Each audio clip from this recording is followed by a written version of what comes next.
उसके मन में आनंद ही आनंद हो गया। जिसका राम जी के साथ संबंध हो गया, उसके मन में आनंद ही आनंद हो गया। जिसका राम जी के साथ संबंध हो गया, उसके मन में आनंद ही आनंद हो गया। जिसका राम जी के साथ संबंध हो गया, उसके मन में आनंद ही आनंद हो गया। सभी पुण्य आत्मा ध्यान से सुने। आप कहेंगे हमें एक बार भगवान मिल जाते। करोड़ों बार, नोट करें सबके सब, करोड़ों बार हम सबने भगवान को देखा है। एक बार नहीं, अनंत बार देखा है। जब रामा अवतार हुआ तब भी आप हम लोग थे, हमने भगवान को देखा लेकिन भगवान माना नहीं। कृष्णा अवतार हुआ तब भी भगवान को देखा, अरे हाँ ठीक है, ग्वाला है, अच्छा है, सुंदर है, बस नहीं माना, नहीं संबंध बनाया। क्यों? भगवान अवतार लेकर मानव देह में आते हैं। हमारा भी मानव देह है, संत महात्माओं का भी मानव देह है। हम यही समझकर, जैसे हमारा देह है ऐसा इनका देह है। अंतर क्या है? हम नहीं समझ सकते। अपनी बुद्धि से हम कुछ भी नहीं जान सकते। इसी के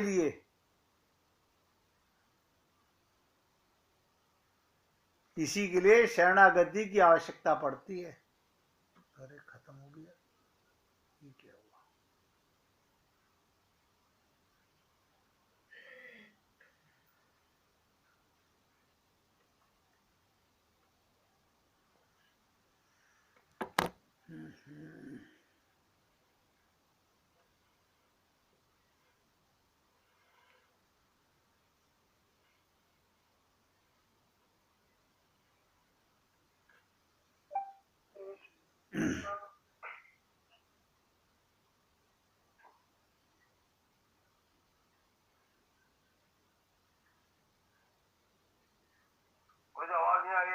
भैया किसने उसको मिलाने की कोशिश की होगी ना। मेरा नेट चला गया था। अब आ रही है आवाज? आ रही है। तो मेरे भाई, हम अपनी बुद्धि से भगवान को कैसे जान सकते हैं? क्योंकि हम लोग गुरु को भी अपने देह जैसा समझते हैं, परमात्मा को देखा उनको भी ऐसा ही समझते हैं। अब हमारी बिगड़ी हुई बुद्धि है, उस बिगड़ी हुई बुद्धि से विचार भी बिगड़े हुए ही आते हैं मन के अंदर। आप ध्यान से सुनिएगा, क्या ये भक्ति की जाती है? ना, प्रेम किया नहीं जाता, हो जाता है, स्वयमेव हो जाता है। तो कैसे हो जाता है? संबंध से। बताइएगा, माता के घर में, अस्पताल में तो रोज सैकड़ों बच्चे रोज पैदा होते हैं। माता को पता भी नहीं होता मेरे गर्भ से कौन सा बच्चा निकला है। जिस बच्चे को नर्स ने निला दुला के पास लिटा दिया, आपने उसे अपना बच्चा मान लिया। आपने देखा था अंदर कौन सा बच्चा था?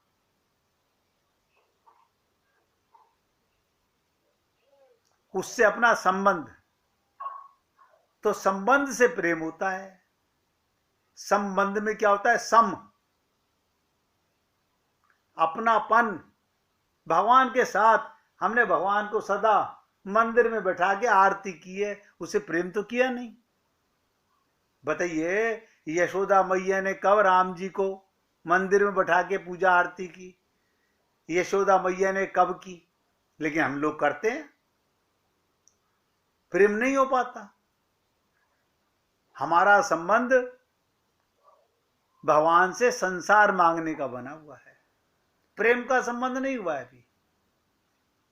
प्रेम के अंदर तो भगवान गोपियों के चरण सेवा करते हैं, उनका गोबर उठाते हैं, उनकी जरा सी छाछ के ऊपर नाच नाच के दिखाते हैं, उनके हृदय का माखन चुराते हैं और गोपियां उन्हें झिड़का देती हैं। वो प्रेम है। और आप हम लोग तो पूजा करते हैं, ये भक्ति नहीं है। मुझे तो कहते कहते इतने वर्ष हो गए, लेकिन हम अपनी आदत से बाज नहीं आए। हमने प्रेम नहीं किया, संबंध नहीं माना भगवान से। बस क्योंकि हमारी दादी, हमारी परदादी, हमारे सब मांगते थे, हम भी वही सीख लिया मांगना। संत महात्मा कहते हैं, मांगन से मरना भला, मत मांगो कोई भीख।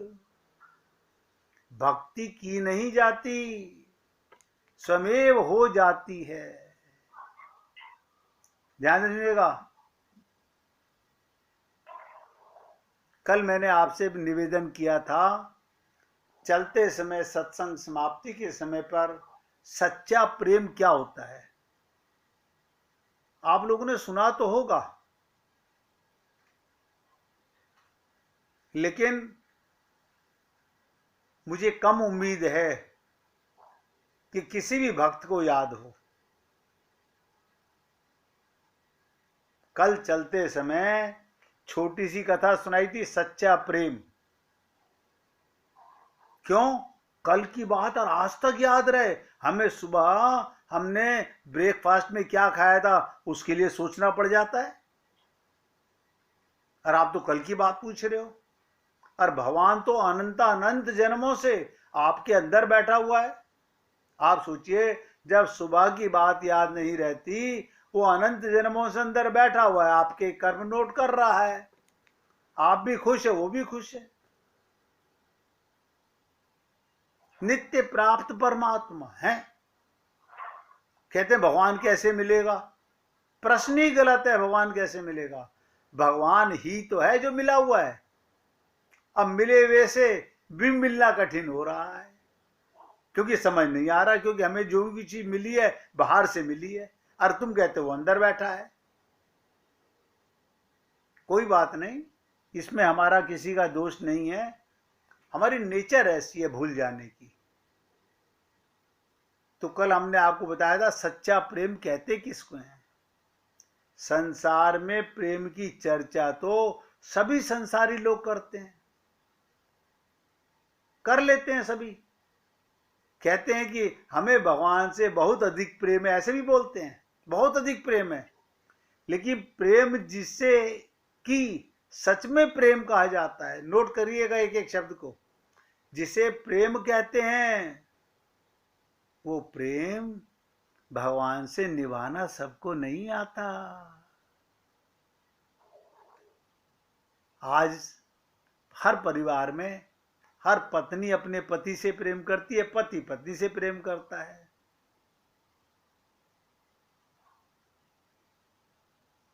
आप और हम लोग एक भ्रम में जी रहे हैं। ये तो टेम्परेरी प्रेम है, इसी शरीर के रहते हुए है, इसके बाद खत्म हो जाएगा। अनंत पति मिल चुके, अनंत पत्नियां मिल चुकी, तो प्रेम भी टेम्परेरी रहा। वो परमानेंट प्रेम क्यों समझ नहीं आता? प्रयत्न करूंगा कल की बात को आज फिर और थोड़ा सा खुलासे में समझाने का। प्रेम में अहम का स्थान तो कहीं होता ही नहीं। जो कहता है मैं प्रेम करता हूं, वो कभी प्रेम नहीं करता। मैं तो अहम है, अहंकार है। प्रेम में तो खुद को भुलाकर, प्रेम में वो नजर आता है, मैं नजर नहीं आता। प्रेम में ध्यान से सुनो, दो नहीं होते। कई बार निवेदन किया गया आप लोगों के साथ में शब्दों में कि प्रेम गली अति सांकरी, जा में दो न समाए। वहां दो अंदर जा ही नहीं सकते। प्रेम की गली इतनी संकड़ी है, उसमें दो का प्रवेश नहीं है, एक हम हो नहीं सकते। क्योंकि मैं हमेशा अपने को अलग रखता हूं और उसको अलग रखता हूं। इसलिए सच्चे प्रेम को जानने के लिए बहुत ऊंचा त्याग चाहिए, अहम को मिटाना पड़ता है।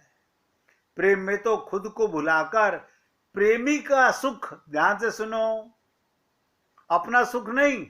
अच्छा, ऐसे थोड़ी होता है हम तो उनको सुख दें, वो हमें सुख ना दें, ये तो स्वार्थ होता है। और सारा संसार इसी से चल रहा है। तुम हमारा स्वार्थ पूरा करो, हम तुम्हारा स्वार्थ पूरा करेंगे। तुम हमारी डिमांड पूरी करो, हम तुम्हारी डिमांड पूरा करेंगे। हाँ, सभी इसी को प्रेम कहते हैं, हमने भी इसको प्रेम मान लिया। इसलिए फिर निवेदन कर रहा हूं, और हो सके तो याद रखिएगा, प्रेम में खुद को भुलाकर प्रेमी के सुख का ख्याल रखा जाता है। अपना सुख नहीं, उसके सुख में सुखी होना, ये भक्ति है, ये प्रेम है।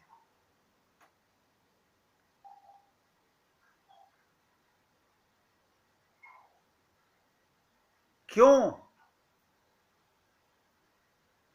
जब तक ऐसा नहीं है, सब नोट कर लें, जब तक ऐसा नहीं है तब तक यही मानना चाहिए अभी पूर्ण शरणागति यानी सच्चा प्रेम नहीं हुआ है। प्रेम माने मिट जाना, रस में एक हो जाना। भक्त और भगवान मिटकर प्रेम हो जाते हैं। इसी को आह्लादनी शक्ति का सार मूलभूत तत्व प्रेम कहा गया।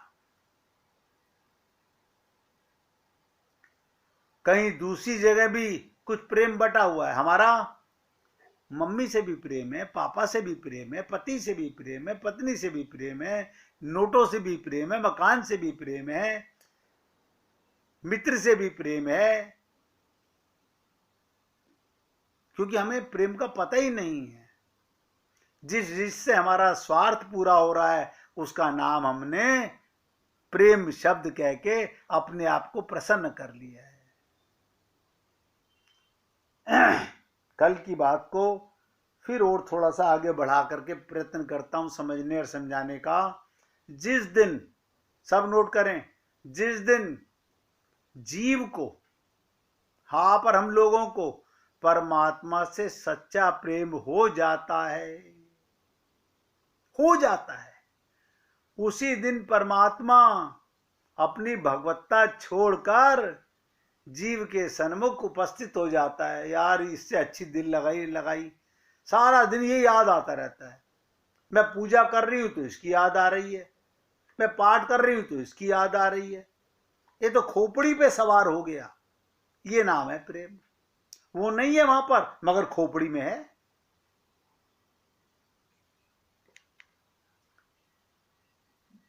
उसका दूर ना होना, जिसके लिए मैंने आपको बताया था कि एक गोपी यमुना तट पर बैठी हुई अपने हाथ पैरों को झाड़ रही है, एक हाथ से दूसरे हाथ को रगड़ रगड़ के कुछ बाहर निकाल रही है। तो वहां से कोई संत जा रहे थे। उन्होंने कहा, अरे क्या बात देवी, बहुत देर हो गई मुझे देखते हुए। कभी तू पैरों से निकाल रही है, कभी हाथों से निकाल रही है, कभी मुंह से निकाल रही है, कभी बालों से निकाल रही है। कौन सी मकड़ी घुस गई तेरे अंदर?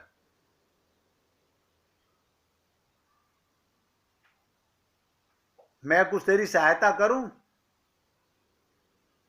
तो क्या बोली, जा जा, तू क्या निकालेगा? मैं जितना उसे निकालने की कोशिश करती हूं वो उतना अंदर घुसता चला जाता है। इसका नाम प्रेम है।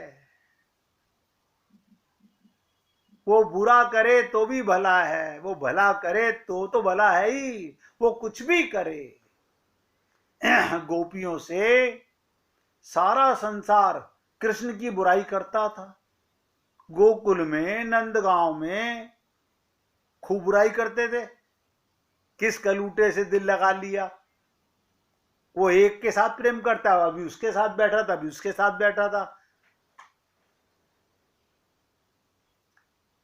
उन्हें उसके प्रेम में शंका नहीं होती। सोचिएगा, कभी सोचा नहीं होगा, अनंत आए, अनंत गोपियों का एक प्रीतम, और सबके साथ एक साथ संबंध भगवान का। जिस दिन जीव का,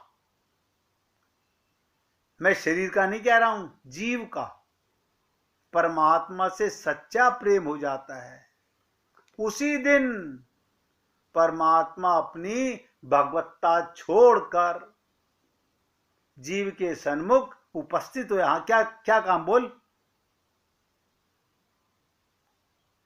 सर दबाएगा, पैर दबाएगा, कंघी करेगा, यानी ऐसा कोई कार्य नहीं जो आप चाहो और भगवान ना करे। खोपड़ी में सवार हो जाना, ना निकलना, ना निकाल सकते, उसका नाम प्रेम है। और जरूरत पड़ने पर भगवान उसकी चाकरी भी करने को हिचकिचाते नहीं है। चरणों के चाकर मुरारी, भगवान चाकरी भी करते हैं। उनका गोबर तक ढोया भगवान ने, उनके गोबर के, सोचिएगा, थेपड़ी भी पाथी भगवान ने उनके साथ, गोपियों के साथ में। सुदामा को भगवान से प्रेम हुआ तो सुदामा के पैरों के तलवों में से कांटे और गोखरू निकालने के लिए भगवान चरण धोने के लिए रुक्मणी से जल मंगाते हैं। जितनी देर में जल आता गोविंद रोने लगे, उनकी आंखों से अश्रु धारा बहने लगी। अपने आंसुओं से पखारा भगवान ने। प्रेम केवल 2.5 अक्षर का शब्द नहीं है।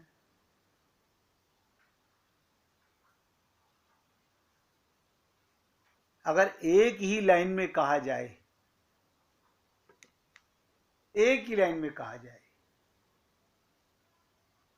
तो उसे कैसे समझा जाए? प्रेम दो को एक हो जाना प्रेम है। दो नहीं रहते, जहां दो हैं वहां पर स्वार्थ है, जहां एक हो गया वो प्रेम है। निवेदन करना मेरा कार्य है, मानना ना मानना, समझना ना समझना, सबको अधिकार है। आप और हम लोग समझने का प्रयत्न करेंगे तो कठिन नहीं है।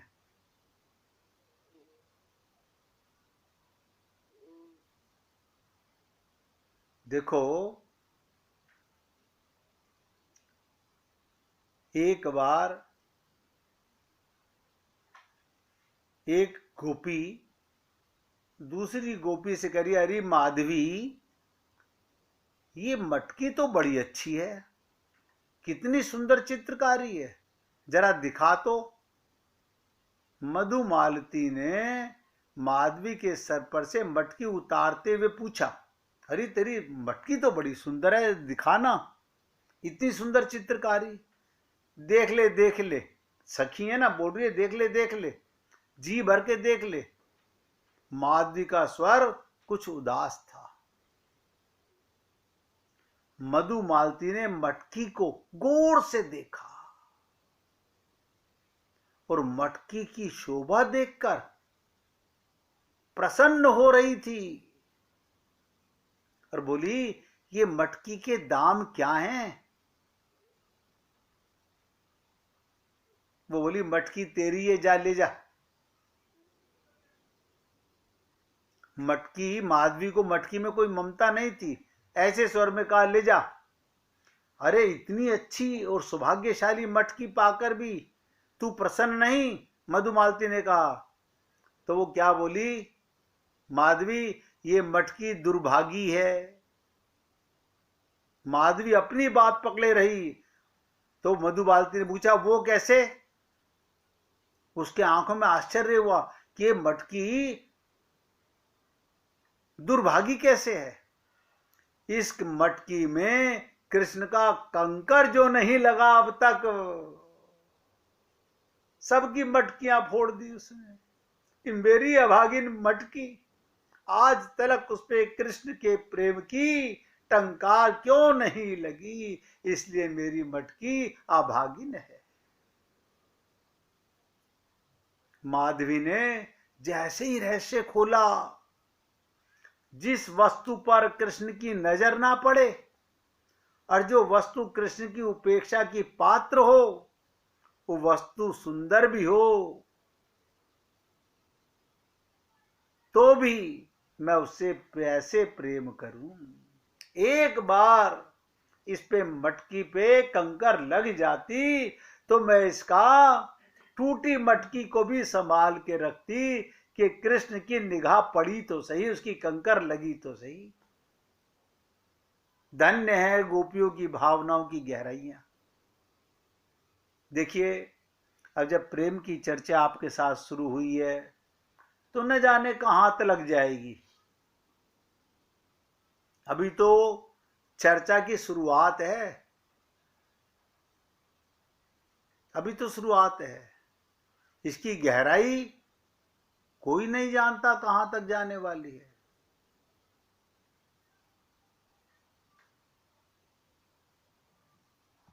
एक मिनट भगवान का कीर्तन करेंगे।